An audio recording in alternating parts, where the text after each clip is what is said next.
Did your parents constantly tell you to sit still?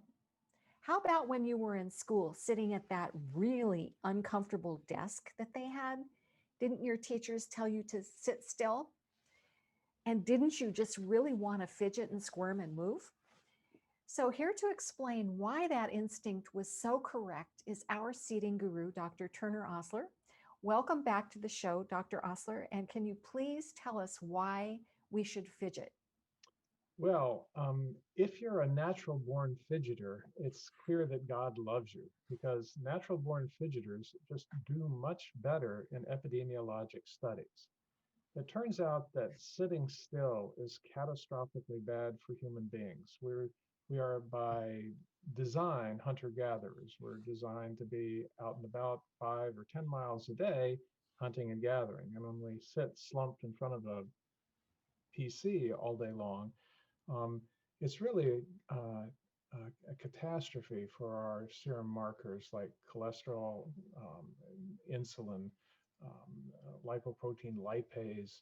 All of these things are severely disturbed in a way that is shortens our lives by, on average, 2 years. So those who sit the most have their lives shortened by 2 years compared to the lowest quartile that sits the least. So, this is something that doesn't come up until you've gotten older and you discover that you have less time left than you wish you had. But it's something that we should all be thinking about all the time because not only do these impact our long-term survival, but also the likelihood of developing obesity, diabetes, or heart disease, all of which can happen in the short run and ruin the early portion of your life. You know, So speaking of ruining one's life, I mean, I think it's so important to hear about these serum cholesterols and, the effect on the heart of sitting and standing. But there's also the discomfort. Sitting is basically an unnatural activity for the human being. And I can't tell you how many people just hate their chairs. They want to throw them out the window. They hate sitting because it's uncomfortable. And it also has a deleterious effect on the musculoskeletal system. well, that's why they hate it. Their body is telling them don't do that. Just as if you go to any first grade or kindergarten class, these kids are dancing on their chairs. They just can't squirm enough, right? Until finally they have it disciplined out of them. And this is a catastrophe. Kids know what they need. They need to move. And when adults show up and claim to know better, um, where does that hubris come from? What makes adults think they know how much a kid needs to move? It's odd, really, because kids have been in charge of programming and developing themselves for 3 million years at least, or if you count the prototypes, maybe 500 million years. So kids are very good at figuring out what they need, and when adults come and say and change it all up on them, no, you have to sit still, really bad things ensue. For example, kids are natural born squatters. You watch a toddler learning to walk, and if they lose their balance, they just fall gracefully into a perfect squat, get their balance straightened out, stand up, and toddle on. If you ask an adult to squat, most won't be able to get there, and those that can are begging you to end the experiment early because they can't stay there. Kids, can eat a peanut butter sandwich and play a game of fish, and they're quite comfortable in squatting. They lose that ability because we force them to sit in these. You could almost think of it as foot binding for the whole body.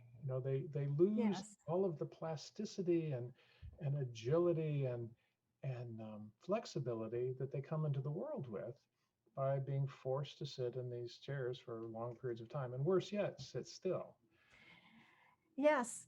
I mean, one of the things that I try to do when I'm helping people is teach them how sometimes you have to be sort of surreptitious about moving, but just shifting from, one sitting bone to another, or making a circle, or Making a circle with marching your your head. yes, that's excellent, or marching your feet, or I mean, it's fun. I have this thing that I do with the swivel chairs. Mhm. I mean, you can basically go around in circles. You can do all kinds of things that are off label for an office chair, shall we say.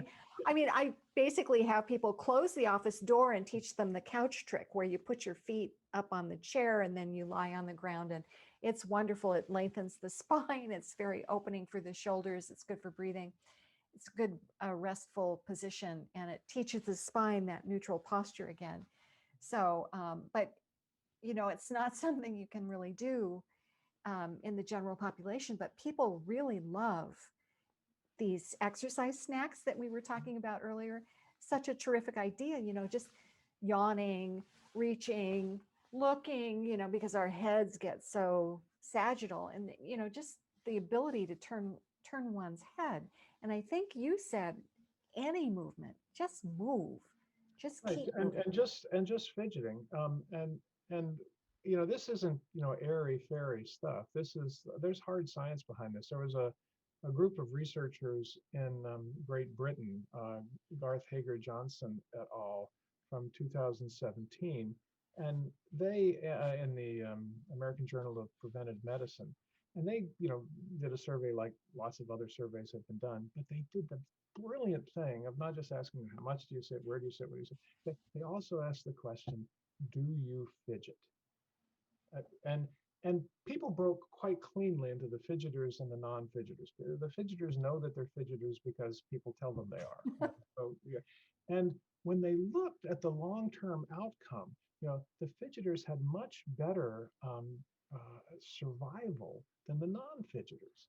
So it seems that just the amount of activity that is provided by fidgeting, sewing machine with your knee, or whatever form your fidgeting takes, that much muscular activity moves the needle on all of your serum markers. Your good cholesterol goes up, your bad cholesterol goes down, your insulin goes down, your lipoprotein lipase goes up. All these, and the other myokines that we barely have names for and don't completely understand.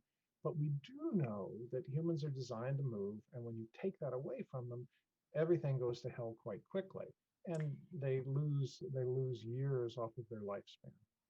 I seem to remember that there was I think it was the New York Times, but don't quote me on that because I can't remember exactly the source, but there was a correlation between fidgeting and people who didn't weigh as much. There Right. was a weight loss thing. So I was thinking it'd be really fun to do a book called Fidget Your Way to Weight Loss. It'd probably be a instant bestseller. Right. No, And maybe that would be what would get people to actually start fidgeting. Is well, that except that I think you have to be born a fidgeter. I think if you have to remind yourself to fidget, it's kind of like reminding yourself to be funny. It's not going to go well. But if I'm you still are a hopeful. natural born fidgeter, accept it as God's gift and don't let anybody stop you. And if you have a kid who's lucky enough to fidget, don't let anybody stop them. All right. Well, on that note, we're going to all go and fidget. And thank you for your wisdom and expertise as usual. It's a fascinating topic, and thank you for coming on. Um, Sure. Stay tuned, everybody, because we'll have more very interesting interviews with Dr. Osler. We're going to talk about back braces. So either check back with us or subscribe.